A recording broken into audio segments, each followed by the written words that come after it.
APDCL আৰু আমাৰ গভৰ্ণমেণ্টৰ যিখিনি বিষয়া আছে আমি একেলগে আলোচনা কৰিছোঁ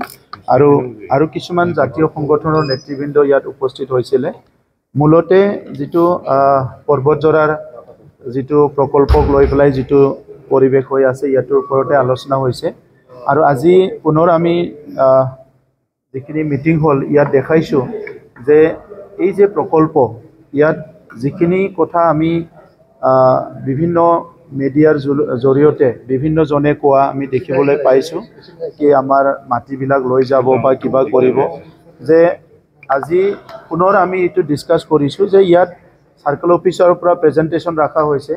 যে কোনো এজন ব্যক্তিৰ 1 বিঘাও মাটি এইটো বস্তিৰ মাটিয়ে হওক বা খেতিৰ মাটিয়ে হওক যাৰ নামত আছিলে এই মাটিবিলাক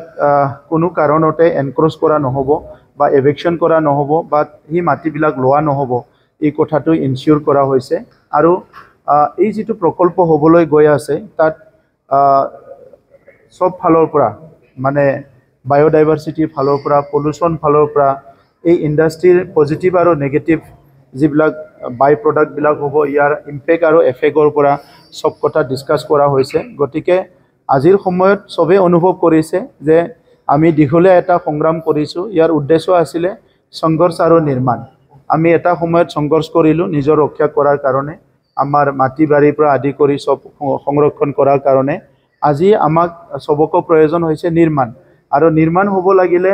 অৰ্থনৈতিকভাৱে আগুৱাই যাব লাগিব আৰু বডলেণ্ডত আমি দেখিছো যে আমাৰ জন্মৰ পৰা এতিয়ালৈকে তেনেকা পুনৰ ডাঙৰ এটা ইন্ডাষ্ট্ৰি আহা আমি দেখিবলৈ পোৱা নাই প্ৰথমবাৰৰ কাৰণে 18 to 20,000 কৰোৰৰ এটা ইন্ডাষ্ট্ৰি আমাৰ অঞ্চলত আহিছে যত 8,000 পৰা 10,000 পাৰ্মানেন্ট এমপ্লয়মেন্ট আমাৰ অঞ্চলৰ পৰা পাব এই ক্ষেত্ৰটো চাই অনাগত সময়ত আমাৰ যুৱ যুৱতীসকল যি সকলে আজি ডিগ্ৰী লৈ আছে বিভিন্ন টেকনিক্যাল কোৰ্স বিলাক লৈ আছে হি সকলৰ এমপ্লয়মেন্ট আৰু জব বা তেখেত সকলৰ অনাগত দিনত সংস্থাপনক লৈ পেলাই আমি চিন্তা চৰ্চা কৰা হৈছে আৰু সেই কাৰণে আমি ইন্ডাষ্ট্ৰিটো হোৱাটো বিচাৰিছো কিন্তু not at the cost of কাৰো যাহাতে 1 বিঘাও মাটি বা কোনো গাঁৱৰ ক্ষতি হোৱাকে বা কোনো সমাজৰ ক্ষতি হোৱাকে এই প্ৰকল্পটো বনোৱাটো আমি কোনোৱে বিচাৰা নাই তো সেই কাৰণে আজি আমি কনভিন্স যে ইয়াত কোনো কাৰো ক্ষতি নহয় এই কাৰণে আমি ৰাইজক আহ্বান কৰিছো যে আলোচনা কৰিব লাগে আলোচনা কৰাত সব সমাধানৰ ৰাস্তা আছে আমি জাতীয় সংগঠনবোৰক অনুৰোধ কৰিছো সবকে অনুৰোধ কৰিছো যে আমি তেনেকুৱা ধৰণৰ কোনো এটা ভায়োলেন্স বা কিবা এটা তেনেকা পৰিবেশ আমি বিচৰা নাই বা প্ৰশাসন ব্যৱহাৰ কৰি কিবা এটা প্ৰকল্প বহা ইটো বিচৰা নাই বডলেণ্ডত আজি এটা স্থায়ী শান্তি আহি গল এনেকুৱা এটা পৰিবেশত আজি আমি পুনৰ কোনোবা এটা মানুহ কিবা দুখ পাক কষ্ট পাক ইটো আমি বিচৰা নাই তো এই কাৰণে এই প্ৰকল্পৰ নামত মই পুনৰ আমি বিটিসি অথৰিটি হৈ পেলাই এনচিউৰ কৰিছো ইয়াত কোনো এটা ব্যক্তি কোনো এটা গাঁৱৰ কোনো এজন প্ৰাইভেট প্ৰপাৰ্টিটো ইয়াত লোৱা নহব বা তেখেত সকলৰ খা সম্পত্তিটো এনক্ৰোচ কৰি পেলাই এই ইন্ডাষ্ট্ৰিটো কৰা নহব এই কথাটো আজি আলোচনা কৰা হৈছে আৰু সেই কাৰণে গাঁৱত যিবিলাক কমিটি বনাইছে প্ৰটেকচন কমিটি হওক বা যি কমিটি হওক তেখেত সকলৰ নেতৃবৃন্দৰ লগত যেতিয়াই বিচাৰে চৰকাৰে কথা পাতিবলৈ সাজু আছো আৰু তেখেত সকলক আমাৰ এডমিনিষ্ট্ৰেচনও বিচাৰি আছে যোৱাকালিও খবৰ দিয়া হৈছে আলোচনা কৰিব লাগে গতিকে তেখেত সকলে যেতিয়াই আলোচনা কৰিব বিচাৰে আমি আলোচনা কৰিবলৈ সাজু আছো মই তেখেত সকলক আহ্বান কৰিছো এবাৰ অলপ প্ৰত্যাহ্বান হ'ব চাওক মই আপোনালোকক আগতো কৈছো আজিও কম কোনো দল সংগঠন আমাৰ কাৰণে প্ৰত্যাহ্বান নহয় আমি প্ৰত্যাহ্বান বুলি নলঙে সমস্যাটোহে প্ৰত্যাহ্বান মানৱ জাতি জন্ম পোৱাৰ পৰা আজিলৈকে যিবিলাক সমস্যাৰ সন্মুখীন হৈছে এই সমস্যাবিলাক সমাধান কৰিব নোৱাৰিলে এইটো প্ৰত্যাহ্বান হয় গতিকে আজি বডলেণ্ডৰ এটা সময়ত অশান্তি আছিলে বন্দুক বাৰুদ হিংসা মৰামৰি এই সময়টো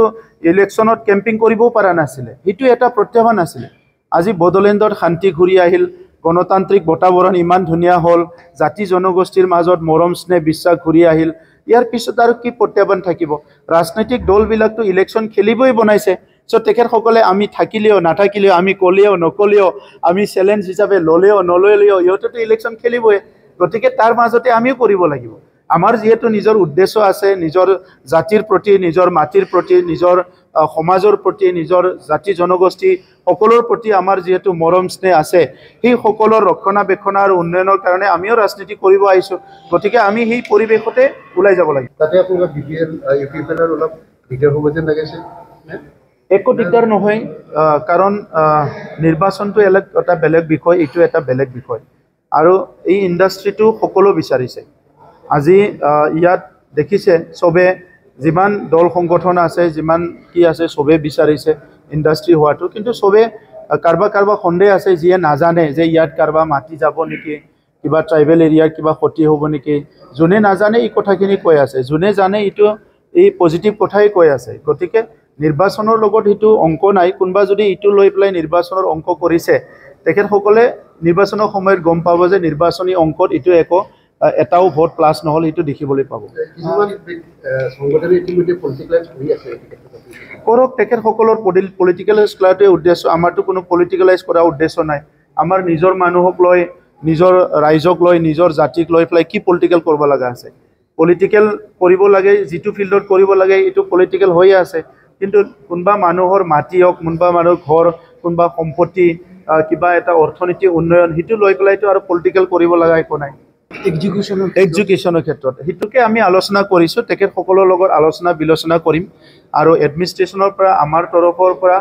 আমি এনি টাইম এটা এপ্ৰ'চ তেখেতসকলক ৰাখিছোঁ যে এনি টাইম তেখেতসকলে আলোচনা কৰিব পাৰে, আৰু তেখেতসকলৰ লগত আমি আলোচনা কৰিবলৈ সাজু, আৰু সমস্যাটো সমাধান কৰাৰ ফালে আমি লৈ যাবলৈ বিচাৰোঁ।